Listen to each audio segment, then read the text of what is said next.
Welcome.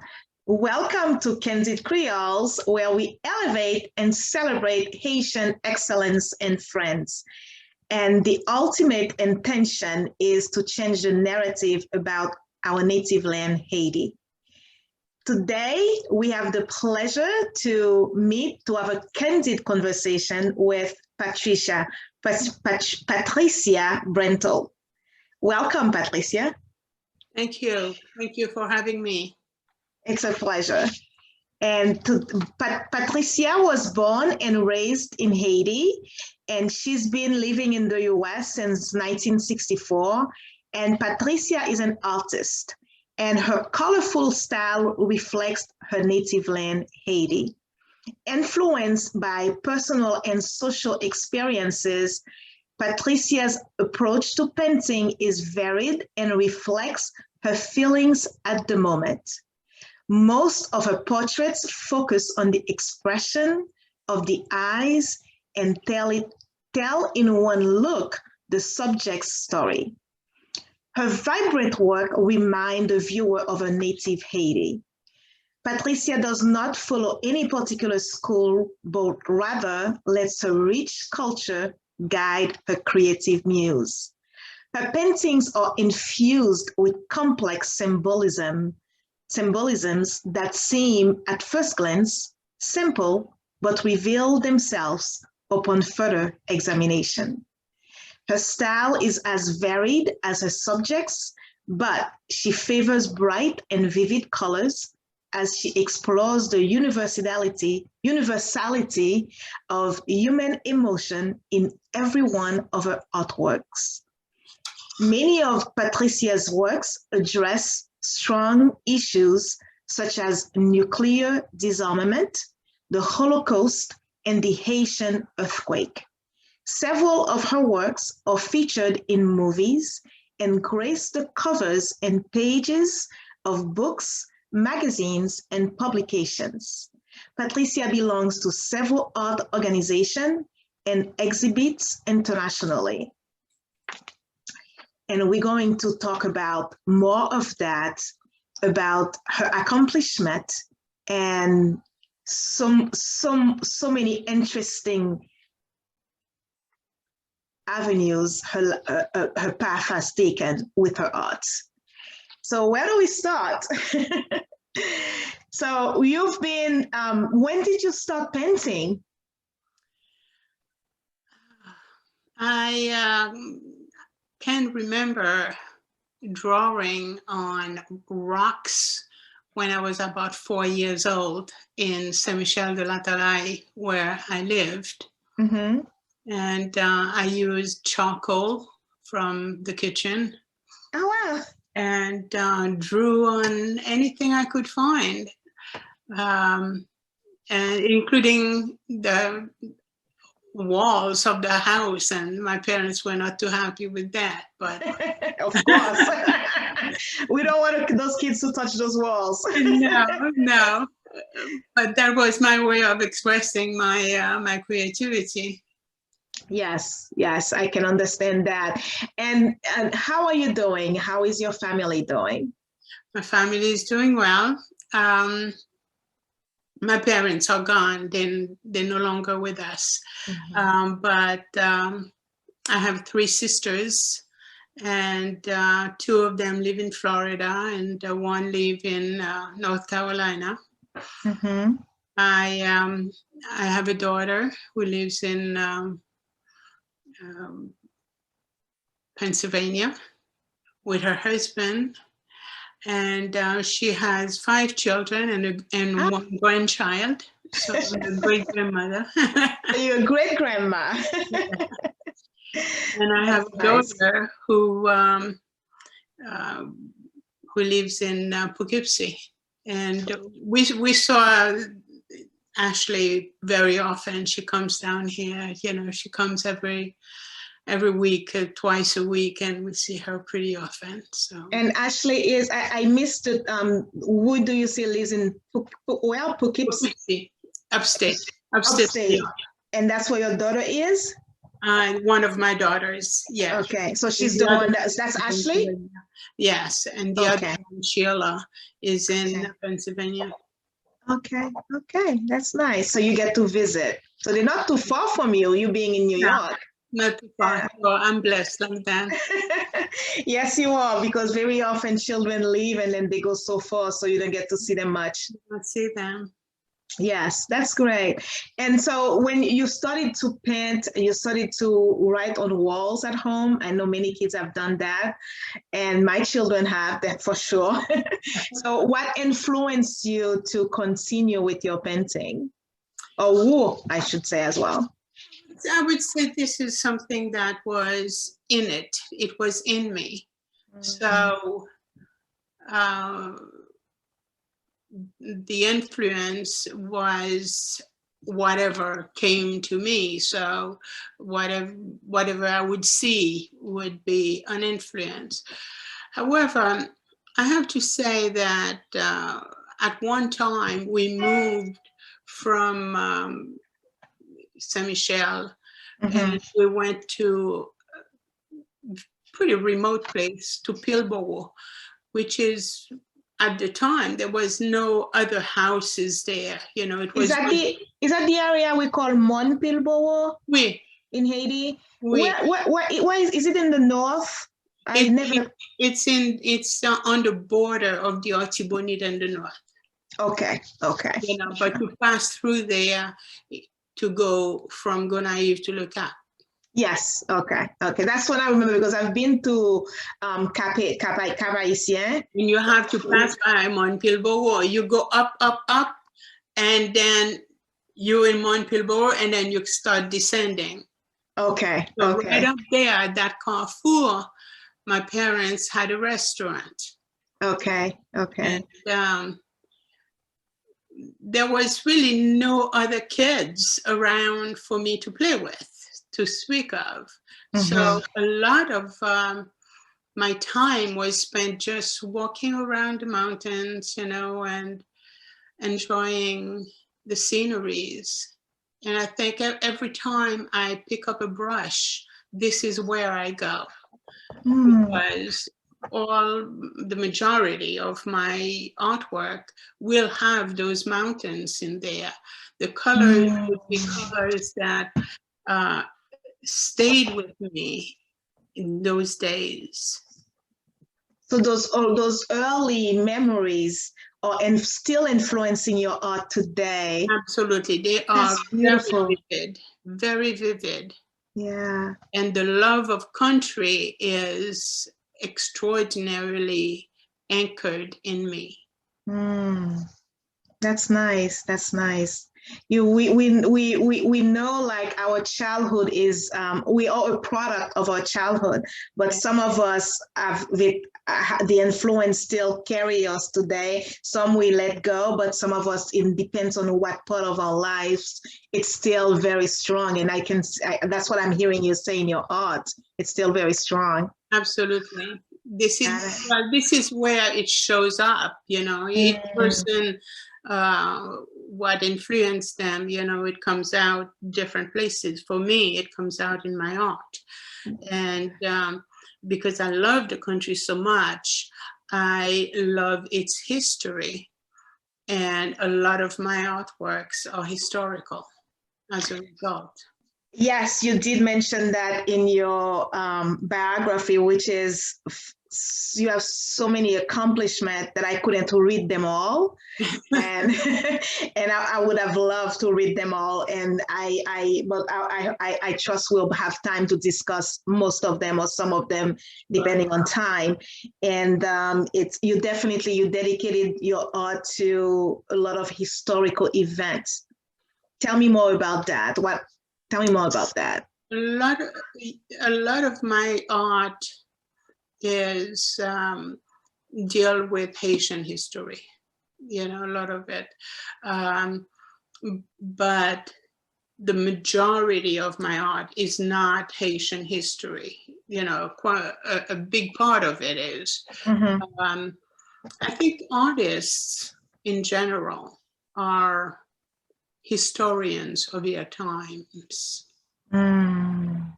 So if you look at an artwork, you know, regardless of the time, you know, whether it's, you know, in the Renaissance time, you know, or, you know, whatever time it is, when you look at an artwork, you will see the people of the times, and you will know what's happening during that time.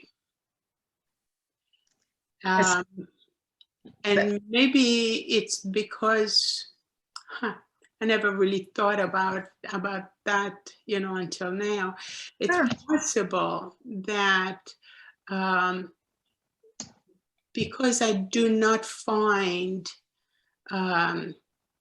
detailed historical artwork of our revolution. And maybe it's because the young artists do not study Haitian history.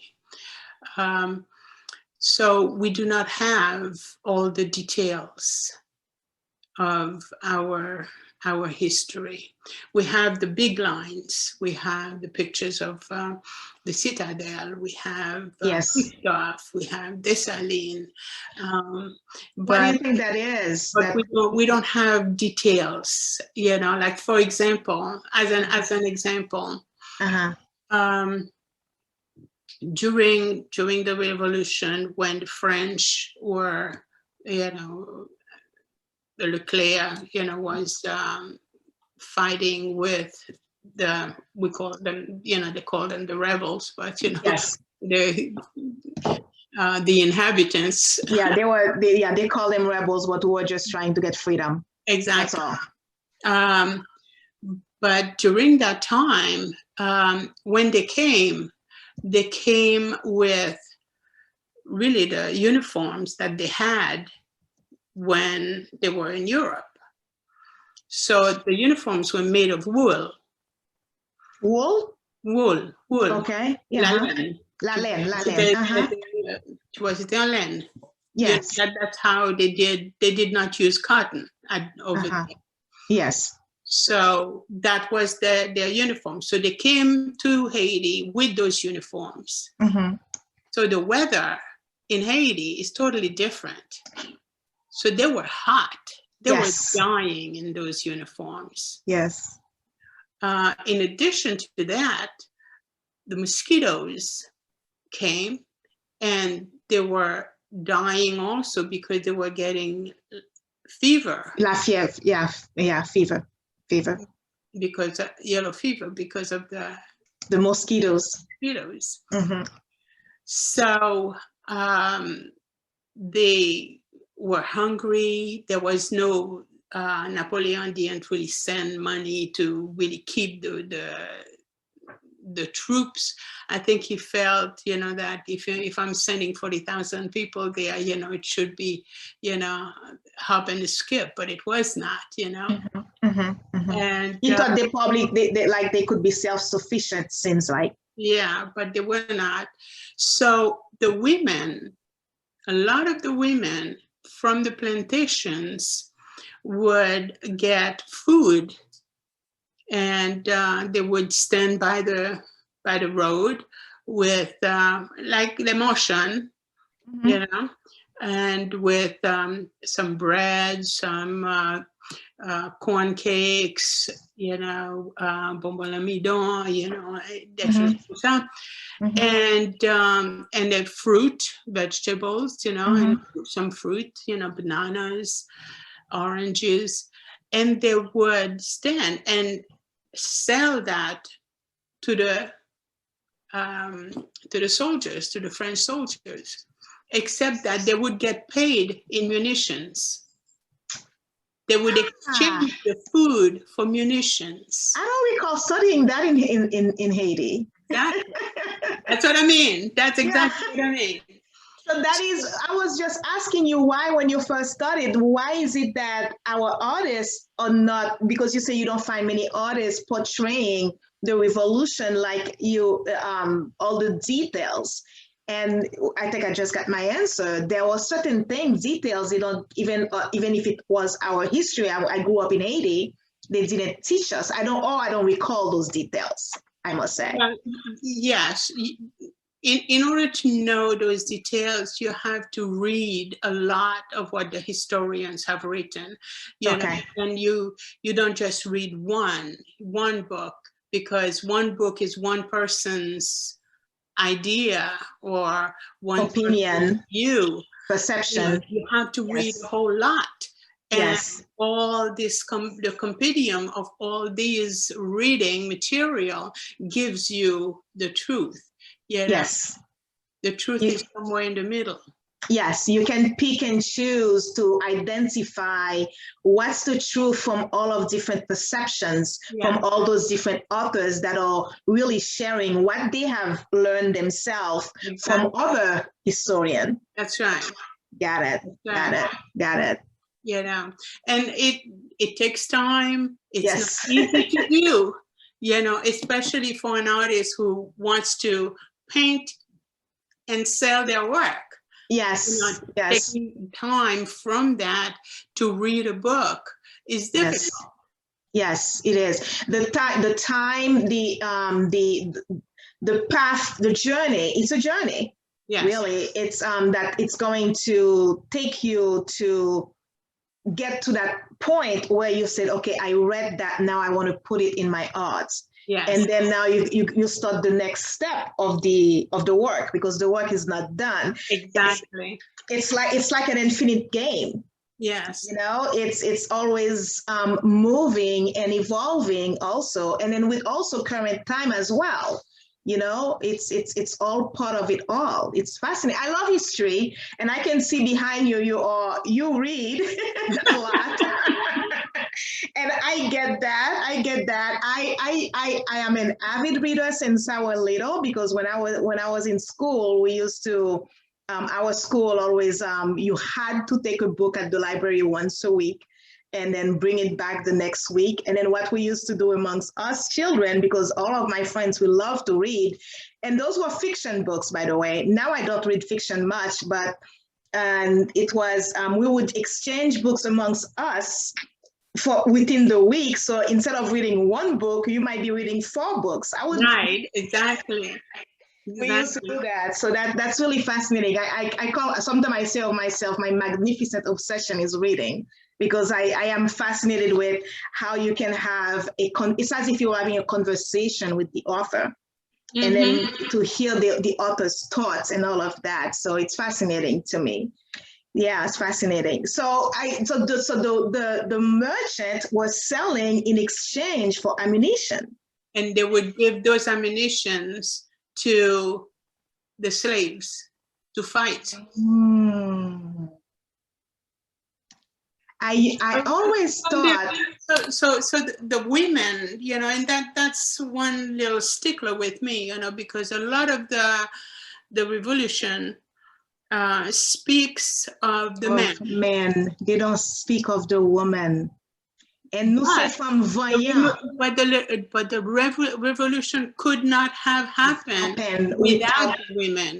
Without those femmes voyantes. Because it is the women who cook the food for the people. It is the women who were at the makeshift hospital taking care of the wounded. Yes. It was the women who, you see, the women were essential.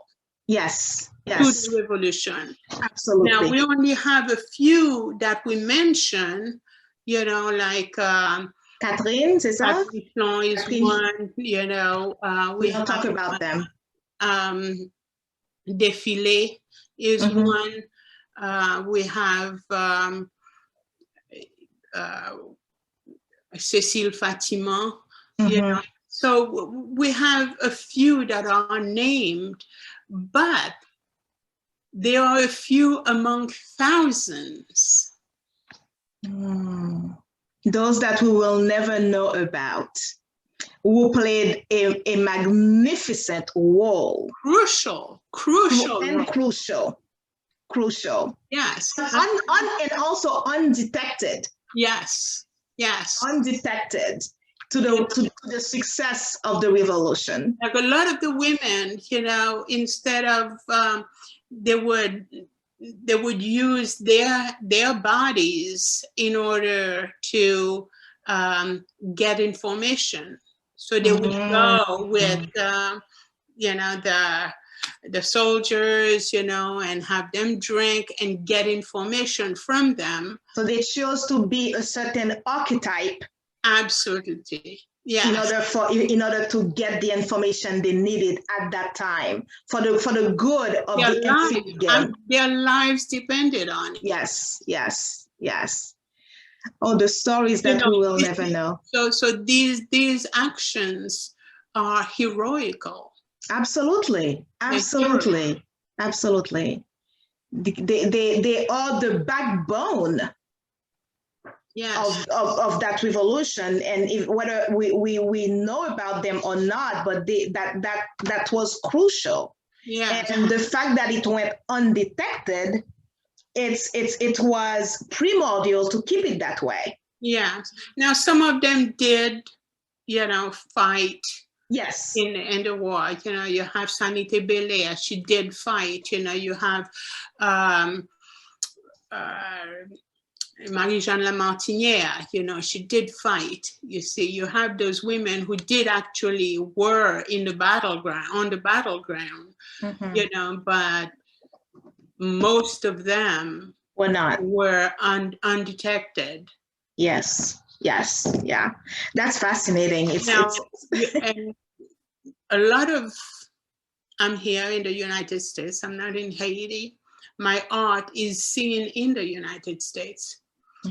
So I would like my target audience to be the first generation Haitian Americans, the ones who came here at a very early age with their parents or were born here.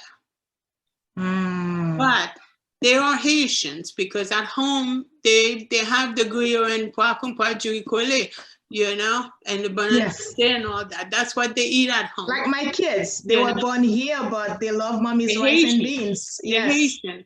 Yes. Now, if you ask them, that's what they'll say too. I mean, they are considered Haitian American, but they consider themselves as Haitian. Although their father is American, so they both. They're Haitian. Yes. Now, these children in school, they do not learn about Haitian history. They don't know their history. That's where I am striving. I'm striving to kind of become a visual historian of the Haitian Revolution, of the War of Independence, the Haitian War of Independence, so that the American, the Haitians who were born here can learn about them.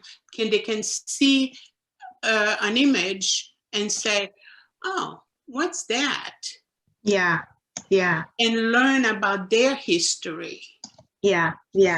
Because we can, I always tell them, I wish I could take you back home to go to see where mommy was born, to see the culture, the beauty and yet the poverty as well, the struggle and yet the resilience that exists in our home. And I trust that one day I will be able to do that, because it's such a rich culture that we have. Absolutely. And sharing it with them here is one thing, and sharing it with them back home is another thing. Like I had my son, I call him my producer of this show. My son is my producer. He went with me recently to have a discussion with a gentleman that is living in Little Haiti, Miami, and he has a bookstore. So we got to meet at his bookstore, and my son was really impressed and happy to be in that environment. Yeah. And it that of course that touched my heart. That was really nice. So that's I'm glad you mentioned that, because that's actually was one of my questions. Where do you see your art within the next 5, 10, 15 years? And then you just answered that by telling me your target. Now, along with that, even the Americans who may be interested in American history, they do not realize that if in Ohio and in Georgia or Savannah, Tennessee or Kentucky, they speak English, it is thanks to Haiti having won the revolution. Because if we did not win, all these middle states would be speaking French. Because when we won, you know, in 1803, you know, in November, at the end, as soon as we won Vertières, Napoleon said, "Forget it, I'm giving up." You know, it's I don't called have anything Louisiana. to do with the New World. And that same month, he sold the Louisiana territory. Yes. So it's thanks to us. Yes. They speak English. But they don't teach that in school. They do not. And they do not. Something also very interesting that I had a conversation on Candid Creole with a lady who grew up in France. She's of Haitian origins, of course. And she said in school, they don't tell us the truth about the revolution. No. So it's everywhere. The history has been manipulated to fit the agenda of the current generation, of the generation that created it, that wrote it. Yes, absolutely. Toya has a book called Silencing the Past. What a title. I know. And dealing with that. I'm going to look that up. I love the title. Yeah. So tell me more about this book, if you can tell me a little bit about it. About what? The book by Toya. Well, this is essentially, that's what it is about. This is what he talks about. You know. Yeah, and you know, essentially, you know, the history, as a rule, history is written by the victors, you know, the people who won. They are usually the ones who write history.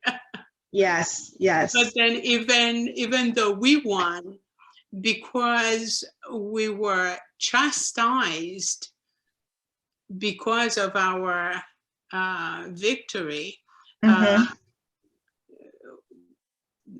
you know, other countries wouldn't do trade with us, you know, because they were afraid their own slaves would find out and revolt also, you know, so we suffered a lot.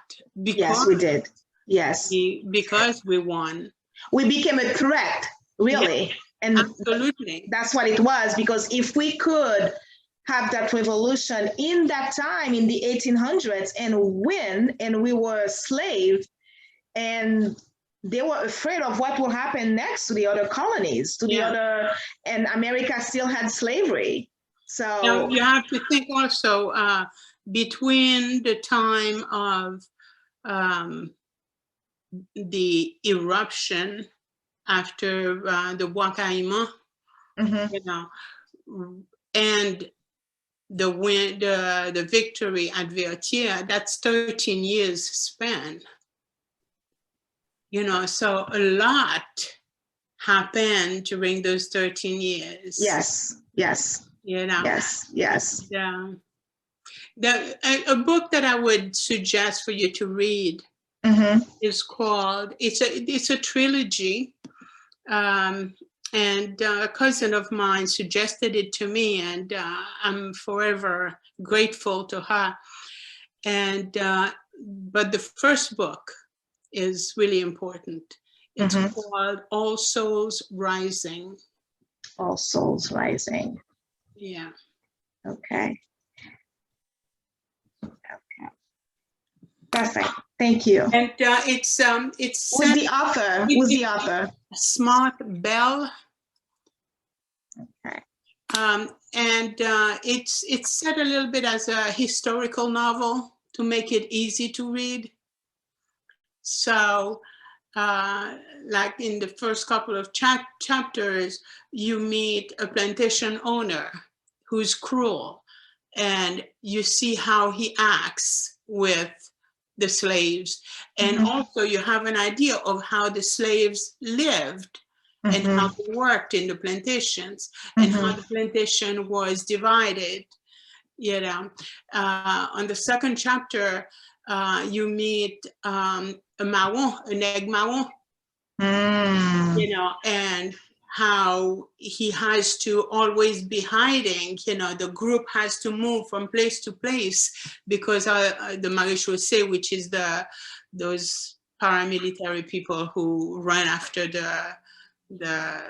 and try to catch the marron.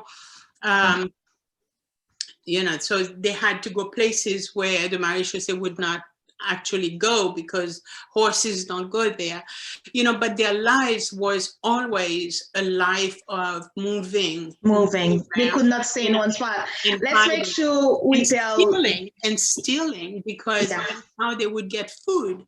Yeah, they had to survive, so they had to do that. So let's explain to the people who are watching who don't know what Enigma is. The Enigma is a slave who has run away. Okay, runaway slave. So yes, a runaway slave, a maroon. A maroon. Yes. Okay. Yeah. And they had to always be on the move, so they never get caught. Exactly. Yes. Yeah, makes sense.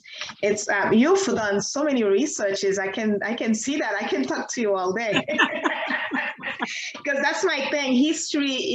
I found history to be fascinating and so important and crucial to know where we're going. I always tell my kid, you need to know where you come from to understand where you're going. Yes, I totally agree.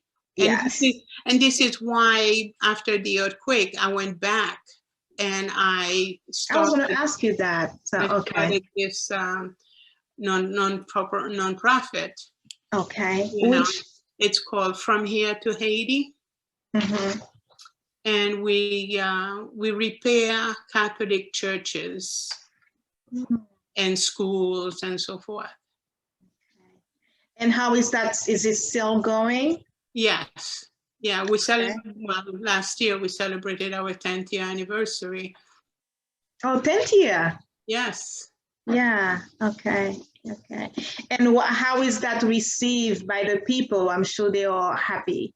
And the people receive it fabulously because we're not there, and they know it, we're not there to do for them. We're there to give them a boost, a bourrade. We work with the community. The community puts in as much as From Here to Haiti puts in.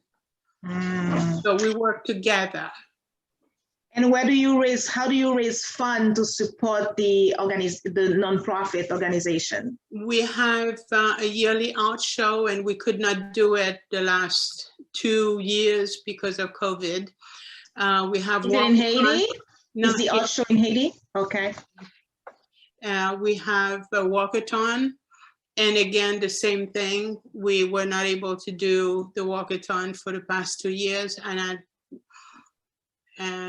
as a matter of fact, yeah. Have you thought about doing it virtually? A walkathon virtually? No, I haven't. The art show. Yes, I have, but I can say I'm not technologically savvy enough to do it. Got it.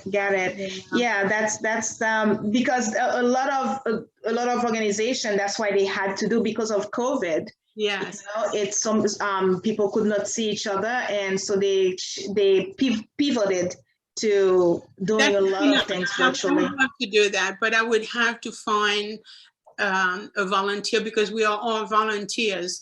Yes. We would have to find a volunteer who is willing to work with us and get it done.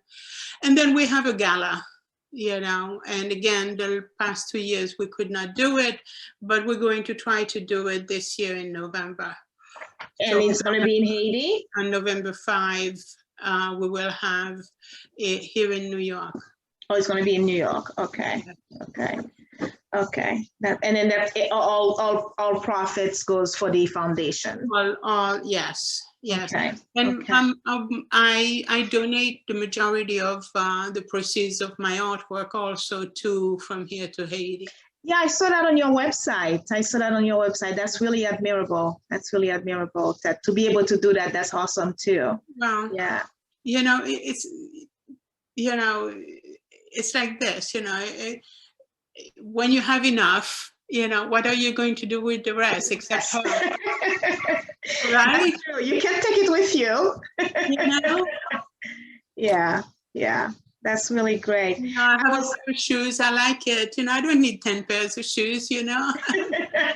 You can only wear one, right, at a time.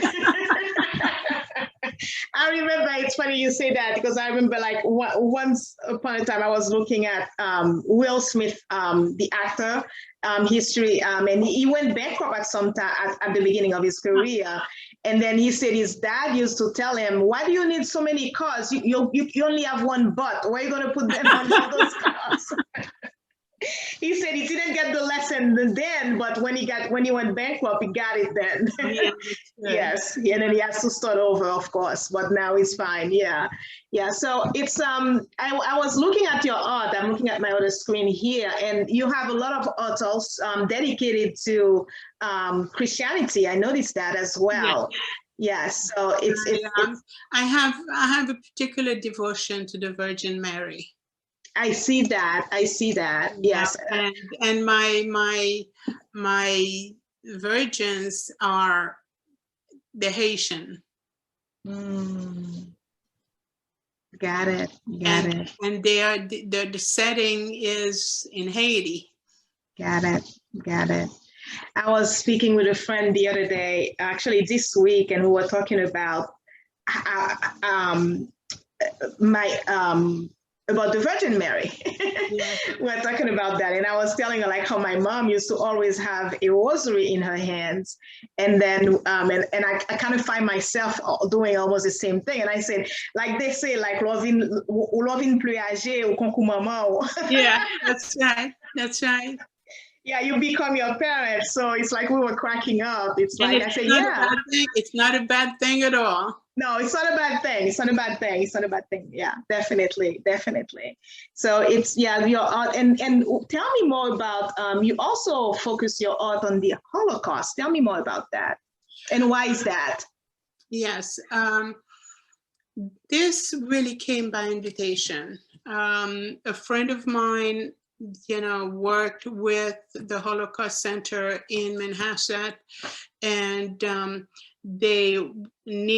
he came to one of my shows and saw the artworks the pieces that I had there, and he wanted me to meet the rabbi there.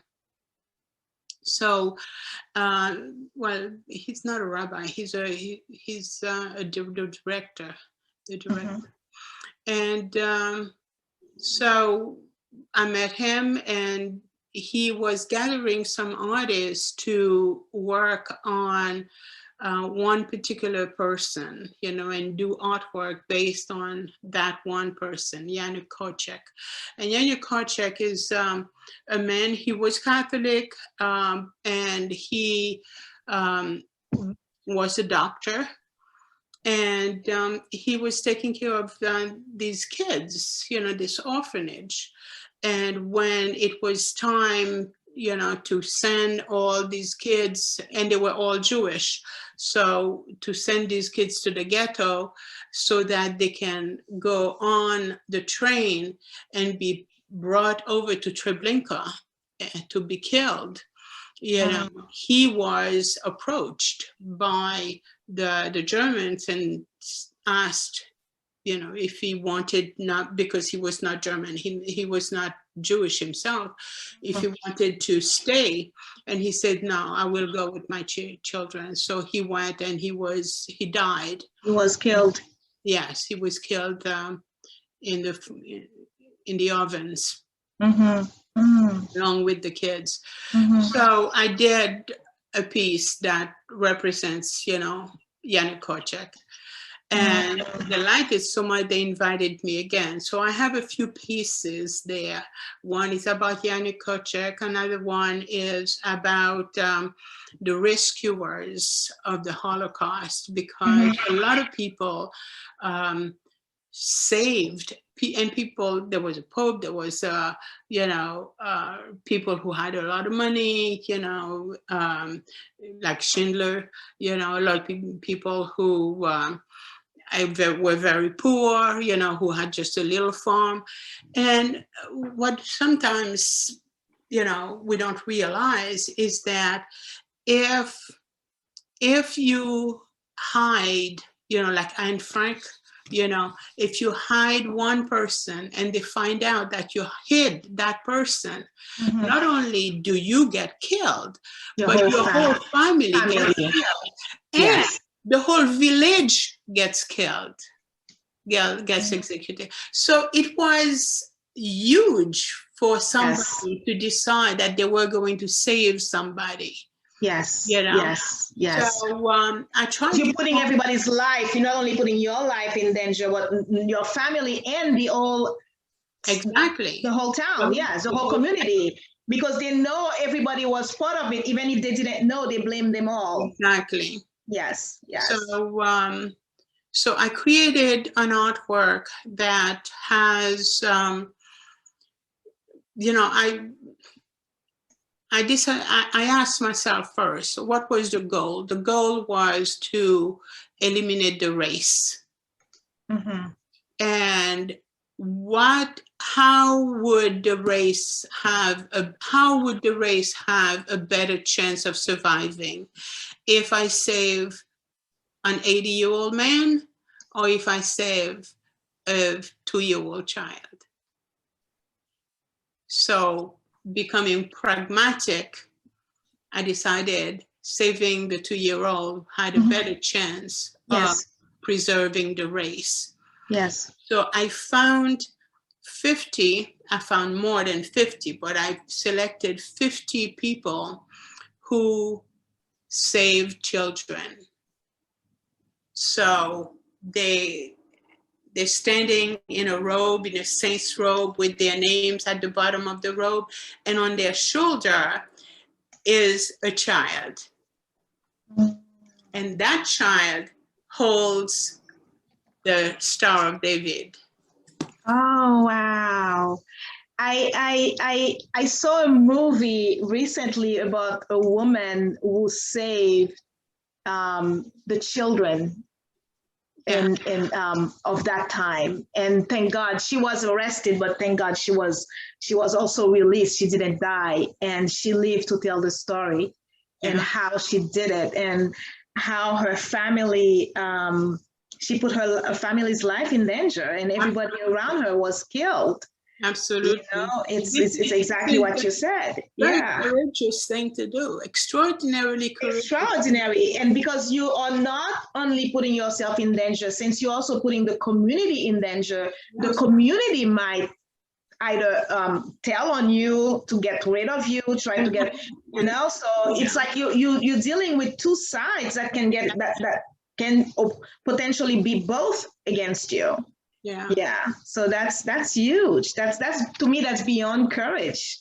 You know, I was watching the movie. I forgot the name. I was trying to Google it to see if I remember. It was a powerful movie. And it was a woman. Yeah. So, and her mom could not understand why she was doing it, but her mom supported her. She didn't get in her way. She couldn't understand, but she said, you know, your dad, and the dad had passed away. And she said, but your dad always said there was something special about you. That's nice. And she said she was like her, you are definitely like your dad. Your dad would have done the same. So it was a powerful story, true story, based on the movie. Absolutely. So that's really, so your art is where in display right now? You say it's in display in Haiti as well as in the US?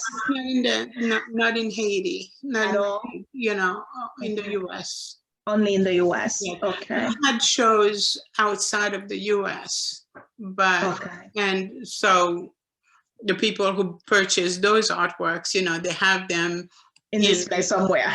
Yes, outside of the US.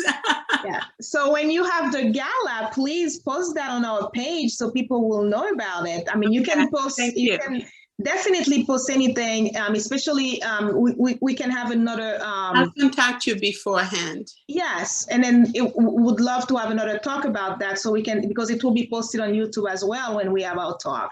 So give it some more exposure. That would be great. In addition, in what you're doing, that would be awesome. Good. Yeah, yeah. And I know it's you're part of the page. I so appreciate your support on the page, and I love your input as well. I appreciate the input as well. So, and I always ask people, like, what is it that we can do to grow the page? Because everybody asked me to go to YouTube, to go global, so I'm going global. And because they said we want more exposure. So I said, okay, that's not what I envisioned when I started this, because I thought I was doing it for us. But at the same time, I know you can start something one way and God has other plans. You have to follow the road. I have to be obedient, right? Yeah. So, and I'm not obedient always, so I do my best. So I always I've learned to listen. And you have to be discerning also, because some roads you shouldn't go through. That is true. You cannot take all the roads, you know? Yeah. You have to be, how the word just left me. Discerning. Selective. Yes. You got to be selective of which path you want to take, and you listen and you be selective. So I always ask people, like, what can I do to bring more value to the group, and also so like we can have more people to hear about how we celebrate each other, how we celebrate Asian excellence. You're asking me? I don't. Now, I would love an artist point of view. I don't know. You see, as I said, you know, the technology is not my forte. That's fine. That's fine. You know, so I understand that. You've gone beyond what my capabilities in that area. Okay, so keep doing what you're doing. I appreciate that. Continue what I'm doing. That's a good advice. I appreciate that. I appreciate that. And so, well, if anybody was interested to support the foundation, where can they go to find the information about it? They can go to www.fromheretohaiti.org. Okay. Fromheretohaiti.org. Okay. And I will post the link when I post, this is going to be posted on our page, although this is pre-recorded. Eventually we'll post it on the page, and I will post that on the bottom of the page as well. So it's fromheretohaiti.org. Okay. Fromheretohaiti.org.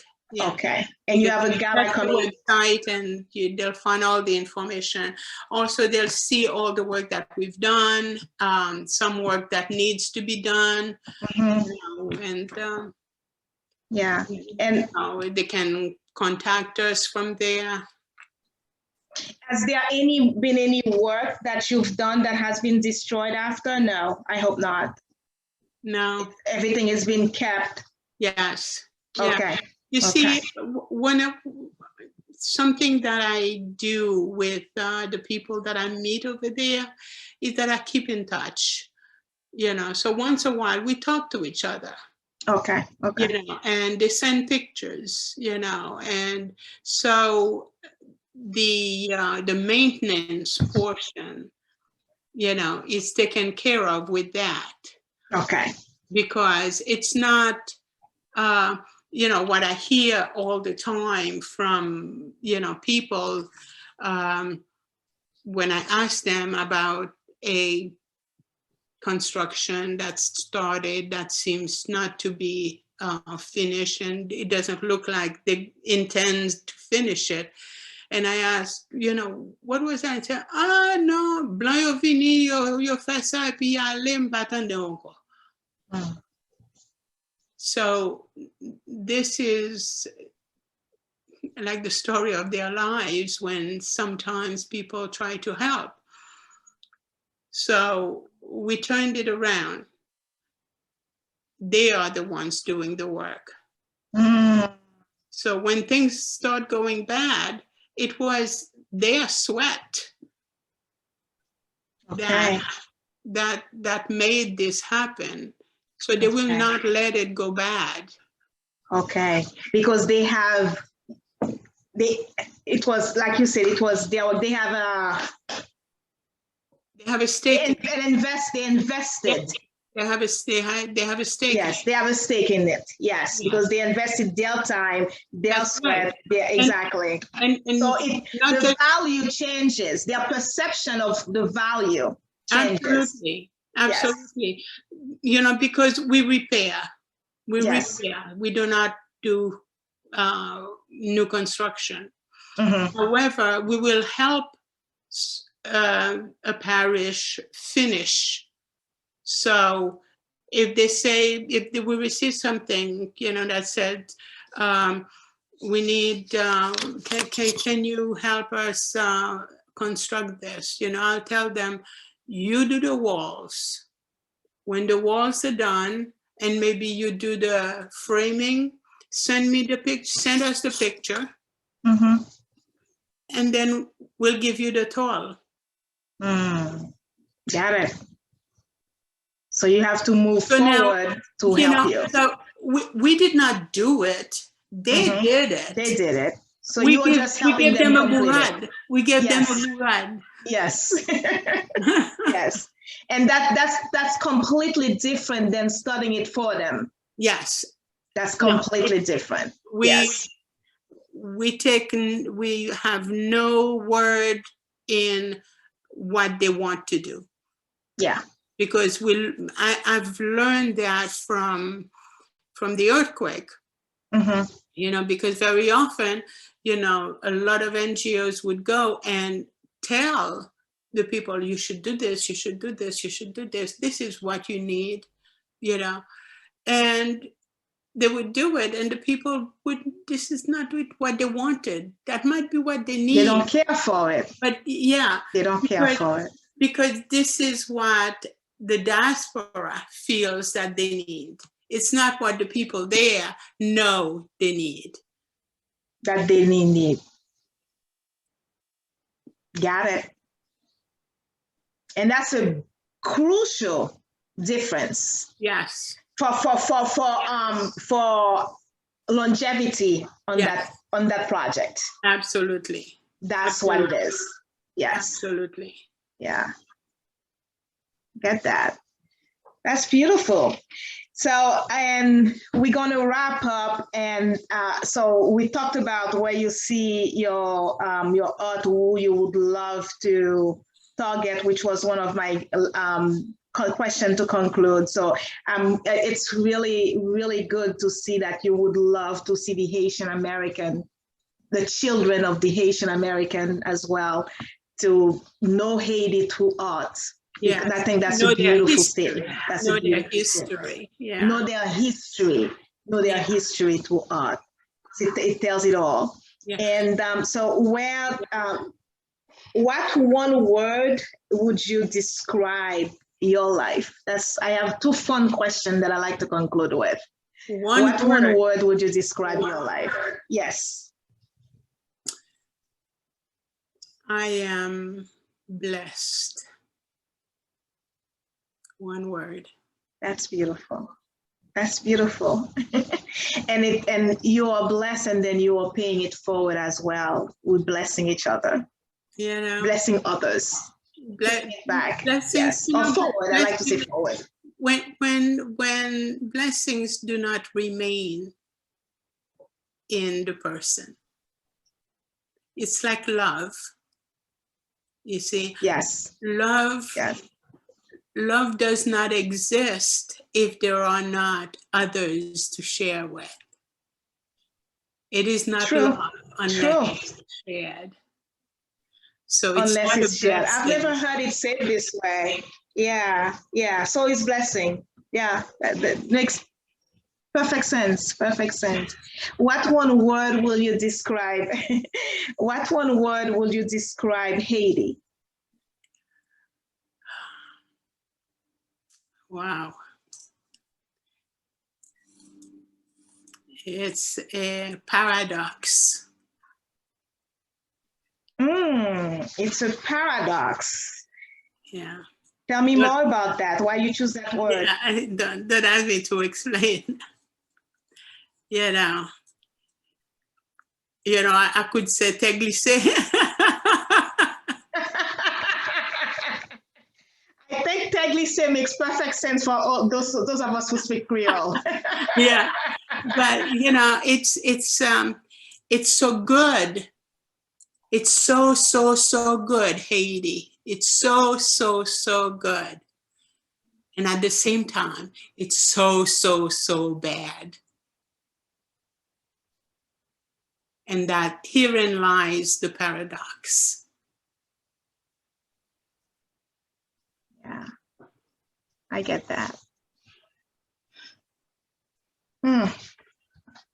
Okay, let's move on.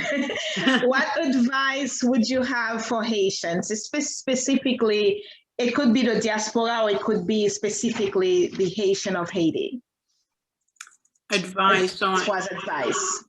Any advice that you may have for us, for Haitian who lives in Haiti specifically? Especially living it, they are the one living in the paradox, experiencing it every day. Because you and I, we left, we're not there anymore. Yeah. What advice would I give? Is that what you said? What advice? The advice that I would give any Haitian is to look inside of themselves and truthfully see what they want to happen in the country. And then make it happen. Make it happen. Because I feel that too much is being done by others. Tell me about not that. Ourselves. So we need to decide what we want and make it happen. I get that. I get that. Others don't know what we want. They don't. No. They come and do what they think we want. This, from here to Haiti is a perfect example. Yeah. Yeah. We're not gonna, I'm Haitian. I come there, I talk to you, and because I am from the diaspora, I am blanc, They see you differently.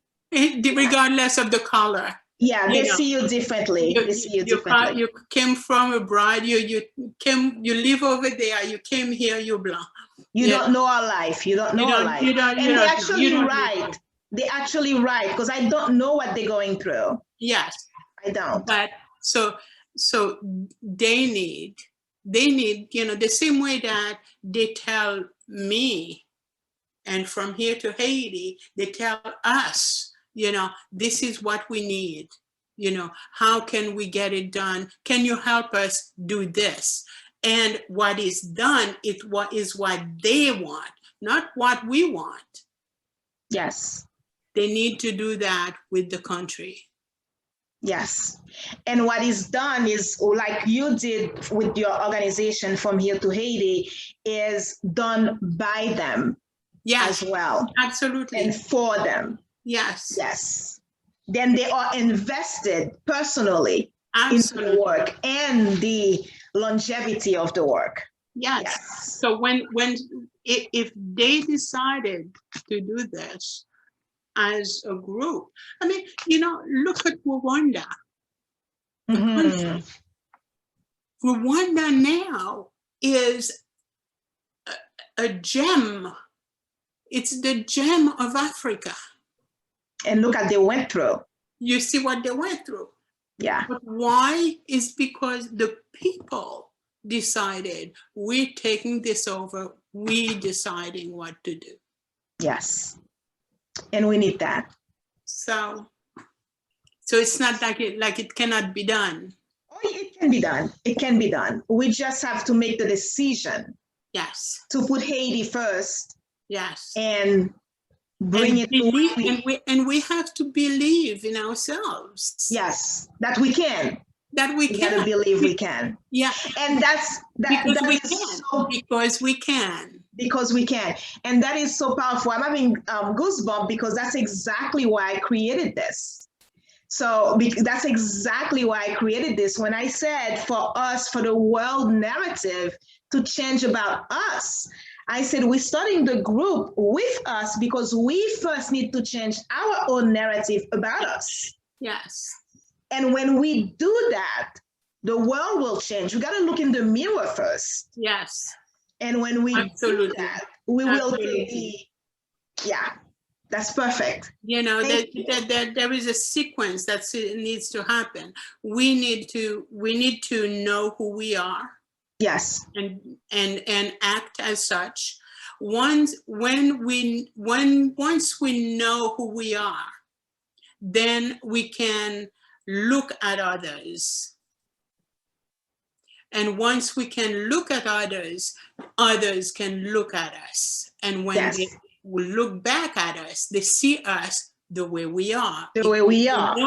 We know who we are. Yes, yes, yes. That was beautiful, Patricia. Patricia. No, that's fine, that's fine. We're speaking English, but I love to see the word in French or Creole if I can, when I'm speaking with a Haitian. But I know. Yes, it was a pleasure. I really appreciate this. Pleasure was mine. Thank you for having me. Thank you so much for meeting us on Candid Creole. I have learned so much about you today, and I trust that everybody else who will watch this conversation will learn about the Haitian history, and we'll learn about two Haitian having a candid, we'll learn from two Haitian ladies having a candid conversation. And it was a pleasure learning about the femme vaillante, the strong woman of the Haitian revolution of the 1800s. And those femmes vaillantes are still within us. I trust that. They are. Yes. Thank you again. And thank you for watching Candid Creoles. And as always, peace for Haiti and love for Haiti and for all Haitians. That's nice. Thank you. Bye-bye, Patricia.